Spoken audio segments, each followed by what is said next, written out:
ఈ రోజున మీరు పర్మిషన్ ఇస్తే ఒక విషయం, పెహల్గామ్లో జరిగినటువంటి ఒక దురదృష్టకరమైన సంఘటన, రాక్షసుల ముష్కరుల వాళ్ళ అకృత్యం, బలైపోయారు ఎంతోమంది, 28-29 మంది. ఈ సందర్భంలో మన రాష్ట్రం నుంచి ఒక 2 యువకులు వాళ్ళకి బలైపోయారు. అండ్ ఇది చాలా దురదృష్టకరమైన సంఘటన.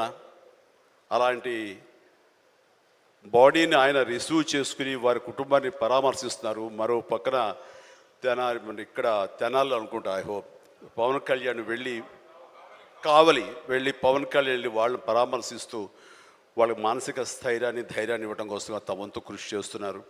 అండ్ వీళ్ళు చేసినటువంటి ఈ ప్రయత్నాన్ని మనస్ఫూర్తిగా నేను అభినందిస్తూ, అలాగే ఆ కుటుంబం 50 మందికి, అలాగే ఇతర రాష్ట్రాల్లో ప్రాణాలు అర్పించినటువంటి ప్రతి ఒక్కరికి హృదయపూర్వక నా కండోలెన్సెస్ని, సానుభూతిని తెలియజేస్తూ వాళ్ళ ఆత్మశాంతి చేకూరాలని సభాముఖంగా నేను కోరుకుంటున్నాను.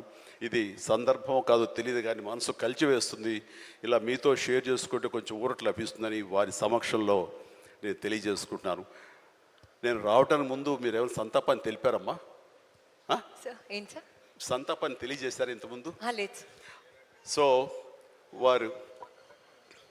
వారి సమక్షంలో ఒక 2 నిమిషాలు నిలబడి మనందరం మౌనం పాటించి వారికి మన నివాళులు అర్పిద్దాం.